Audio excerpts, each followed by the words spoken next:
जल एक अद्भुत द्रव। पानी का सूत्र है H2O, यानी हाइड्रोजन के 2 अणुओं और ऑक्सीजन के 1 अणुओं के मिलने से पानी बनता है। ये कॉम्बिनेशन सिर्फ धरती पर मौजूद है, इसी वजह से यहाँ पर जीवन है। ये प्रकृति का एक वरदान है। प्रकृति ने हमें पानी के रूप में एक बहुत बड़ा वरदान दिया है। 2 चीज़ें हमारे जीवन के लिए काफ़ी महत्वपूर्ण है, एक हवा और दूसरा पानी। दोनों हमारी धरती पर मौजूद हैं और जिसके कारण आज इस धरती पर जीवन संभव है। पानी पृथ्वी की सतह पर सबसे ज़्यादा मात्रा में उपलब्ध है, यानी अधिकतर भाग पृथ्वी का पानी से घिरा है। और पानी भूमिगत भी होता है, यानी ज़मीन के नीचे भी पाया जाता है।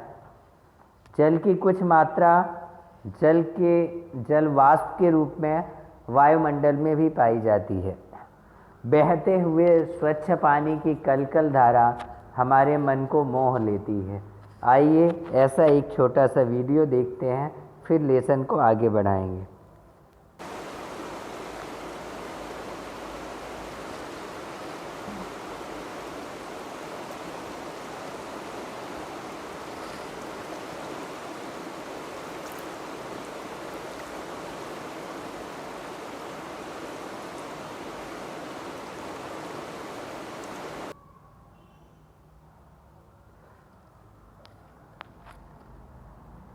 हमने देखा कि ये कलकल की पानी की आवाज़ें,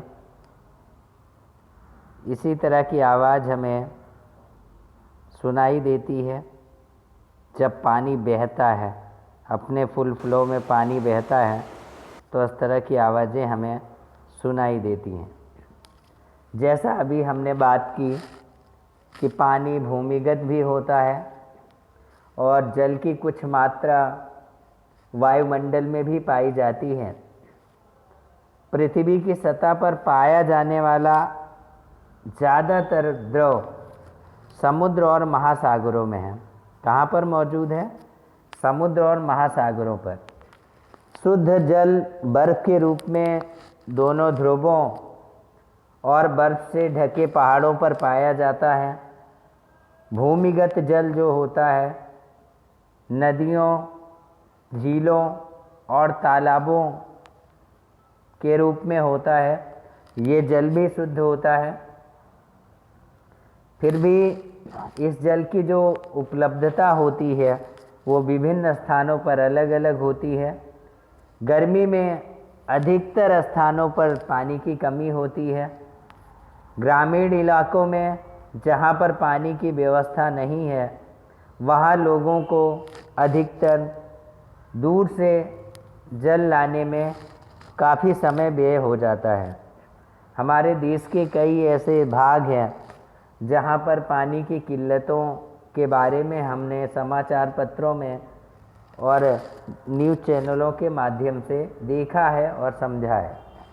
अब बात ये समझने वाली है कि जल इतना अधिक आवश्यक क्यों है तथा सभी प्राणियों को जल की आवश्यकता क्यों है। पृथ्वी पर जितने भी प्राणी हैं सबको जल की आवश्यकता होती है। तो इन जल की आवश्यकता क्यों होती है वो हम समझते हैं।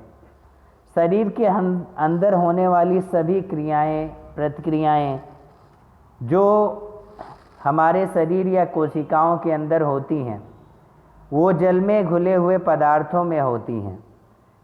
शरीर के एक भाग से दूसरे भाग में पदार्थ का संवहन घुली हुई अवस्था में होता है। इसलिए जीवित प्राणी जीवित रहने के लिए अपने शरीर में जल की मात्रा को संतुलित बनाए रखते हैं। स्थलीय जीव जो होते हैं उनको जीवित रहने के लिए शुद्ध जल की आवश्यकता होती है, क्योंकि खारे जल में नमक की मात्रा बहुत अधिक होती है, जिसके कारण जीवों का शरीर उसे सहन नहीं कर पाता। इसीलिए प्राणियों और पौधों को पृथ्वी पर जीवित रहने के लिए आसानी से जल उपलब्ध के स्रोत आवश्यक हैं। जल उपलब्ध के दो मुख्य स्रोत हैं, एक है बरसात का पानी, दूसरा है बर्फ़ का पानी जो ग्लेशियर्स के रूप में बर्फ़ होती है, जहाँ से नदियाँ निकलती हैं। ये दो तरह के दो स्रोत हैं जिससे हमें मीठे पानी की प्राप्ति होती है, जिसे हम पीते हैं। प्रदूषण को कम करके अधिक पेड़ पौधे लगाकर हम अपने पर्यावरण को बचाकर पानी की मात्रा को बचा सकते हैं और उसका सही इस्तेमाल कर सकते हैं। पानी की एक एक बूंद की रक्षा हमारा नैतिक कर्तव्य है। पानी की एक एक बूंद बचाएं, क्योंकि जब पानी होगा तभी इस सृष्टि पर जीवन होगा। जब पानी नहीं होगा तो इस धरती पर कोई भी जीव या वनस्पतियाँ जीवित नहीं होंगी। तो विद्यार्थी मित्रों, उम्मीद है कि आप जल के बारे में, एक अद्भुत द्रव है, उसकी महत्व को आप समझ गए होंगे। संकल्प लें कि आप पानी के एक एक बूंद की बचत करेंगे, उसे बिगाड़ेंगे नहीं, और इस काम के लिए दूसरों को भी प्रेरित करेंगे। चैनल को सब्सक्राइब ज़रूर करें, अगर नए हैं तो दूसरों को भी सब्सक्राइब करने के लिए कहें। फिर मिलेंगे अगले लेसन में, तब तक के लिए बहुत बहुत धन्यवाद।